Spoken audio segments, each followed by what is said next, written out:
குட்டீஸ் எல்லாருக்குமே வந்து பாத்தீங்கன்னா ஒரு சிறப்பான குட் ஈவினிங்ப்பா. வீடியோக்குள்ள போறதுக்கு முன்னாடி எல்லாம் எப்படி இருக்கீங்க? பரீட்சை டென்ஷன்ல இருக்கீங்களா? 10, 11ஆம் வகுப்பு மாணவ செல்வங்களுக்கு மிக மிக முக்கியமான ஒரு அறிவிப்பு ஒன்று வெளியாகி இருக்கிறது. இந்த அறிவிப்பை பற்றித்தான் நம்ம வந்து பார்க்க போறோம். நாளை காலை 9:30 மணிக்கு வந்து பாத்தீங்கன்னா 10th ஸ்டாண்டர்டுக்கு ரிசல்ட் வெளியாகுது. ரொம்ப ஒரு மாதிரியாக தான் இருக்கும், ரத்த கொதிப்புன்ற மாதிரி தான் இருக்கும். ஸோ ஹார்ட் பீட்லாம் ஒரு மாதிரியாக தான் இருக்கும். பயப்படாதீங்க, ஓகேங்களா? ஏன்னா ஃபஸ்ட் டைம் எக்ஸாம் எழுதிருக்கீங்க. 500 மார்க்குக்கு 400 மார்க் கிடைக்குமா? 470 கிடைக்குமா? ஆனால் போங்கடா, நமக்கு பாஸ் ஆனாலே போதும் அப்படின்னு சொல்லிட்டு இருக்கக்கூடிய செட் ஸ்டூடெண்ட்ஸும் வந்து இருக்கிறத நம்மளால வந்து பார்க்க முடிகிறது. ஸோ இந்த ஒரு சூழ்நிலையில தான் 10, 11ஆம் வகுப்பு மாணவ செல்வங்களுக்கு முதற்கட்டமாக 10க்கு நாளைக்கு காலையில் 9:30 மணிக்கு ரிசல்ட் அப்படின்றது வெளியிடப்படுறாங்க. கட்டாயமாக நம்முடைய சேனலின் சார்பாக சிறப்பு நேரலை இருக்கு, ஓகேங்களா? எல்லா ஸ்டூடெண்ட்ஸ்க்குமே வந்து பார்த்தீங்கன்னா இருக்கு.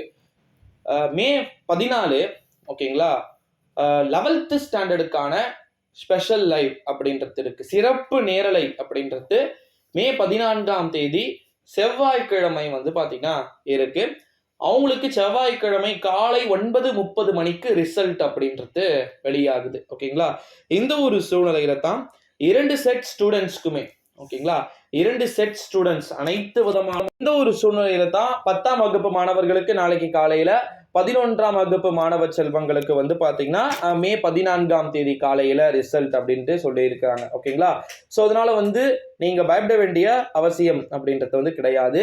ரிசல்ட்டை பொறுத்த வரைக்கும் ஆசிரியர்கள் இதுவரை இல்லாத அளவிற்கு பேப்பர் கரெக்ஷன் ரொம்ப ஈஸியாக தான் வந்து டிக் பண்ணியிருக்கிறாங்க. நம்ம தான் ஏற்கனவே சொல்லியிருக்கோம்ல, 12க்கே வந்து 95% வந்து பார்த்தீங்கன்னா ரிசல்ட் வந்திருக்கு அப்படின்னா கம்பல்சரி. மற்றபடி 10க்கு நல்லபடியாக வரும், நான் 100% சொல்கிறேன். ஏன்னா எல்லாமே ரொம்ப செப்பையாக கேட்டிருக்காங்க.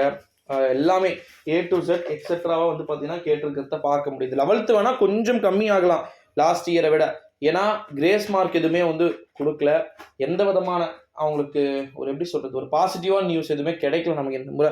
12க்கு நமக்கு பாசிட்டிவான நியூஸ் கிடச்சிச்சு, ஓகேங்களா? ஸோ அதனால் வந்து அவங்கள நல்ல மார்க் வந்து எடுத்திருக்கிறத நம்மளால் வந்து பார்க்க முடியுது. பட் மற்ற ஸ்டூடெண்ட்ஸும் அதே மாதிரி இருக்கிறாங்களா? 11க்கும் அதே மாதிரி ரிசல்ட்ஸ் வருமா? 10க்கும் அதே மாதிரி ரிசல்ட்ஸ் வந்து பார்த்திங்கன்னா வருமா அப்படின்றத எல்லாமே நம்ம வெயிட் பண்ணி தான் வந்து பார்க்கணும். யார் யாருக்கு எப்படியெல்லாம் வந்து பார்த்திங்கன்னா ரிசல்ட்ஸ் வந்து வெளியாகுது அப்படின்னு சொல்லிட்டு. ஆனால் ஒன்று மட்டும் கம்பல்சரியாக வந்து தெரியுது, என்ன அப்படின்னு வந்து பார்த்தீங்கன்னா, ரிசல்ட்ஸை நீங்கள் 11th எவ்வளோ கம்மியாக வந்தாலும் சரி, நீங்கள் கண்டிப்பாக வந்து அடுத்த கட்டமாக நீங்கள் 12க்கு வந்து போகலாம். அதுதான் வந்து உங்களுக்கு இருக்கக்கூடிய ஒரே ஒரு பெனிஃபிட்டாக வந்து பார்க்கப்படுது, ஓகேங்களா? ஸோ அதனால் நீங்கள் பயப்பட வேண்டிய அவசியம் வந்து கிடையாது. இன்னொரு இம்பார்ட்டண்ட்டான நியூஸ் என்னென்னா, 11க்கும் அதே ஃபார்மேட் தான். நீங்கள் சப்போஸ் ஒரு வேலை எதுனா ஒரு சில சப்ஜெக்டில் ஃபெயில் ஆகிட்டீங்க, தெரியாமல் ஃபெயில் ஆக வேண்டிய ஒரு சுச்சுவேஷன் வந்துட்டீங்க அப்படின்னா, நீங்கள் நெக்ஸ்ட் அடுத்த கட்டமாக 12க்கு போயிட்டு உங்களுக்கு அப்பப்போ அரியர் மாதிரி வரும், ஓகேங்களா? அப்போ நீங்கள் எக்ஸாம்ஸ் எழுதி கிளியர் பண்ணிடலாம். அப்படியே 12th கண்டினியூ பண்ணலாம். 2 மார்க் ஷீட்டும் சேர்ந்து வந்துடும் 12th முடிச்சிட்டிங்கன்னா. அவ்வளோ, அதை வச்சு கட் ஆஃப் கால்குலேட் பண்ணி நீங்கள் காலேஜுக்கு போகலாம். சிம்பிள், ஓகேங்களா? ஸோ அதனால் வந்து நீங்கள் 11க்கு பிரச்சனை இல்லை, பயப்படாதீங்க. 10க்கு மட்டும் எவ்வளோ ரிசல்ட்ஸ் வருதுன்னு பார்ப்போம். நாளைக்கு மார்னிங்கே லைவ்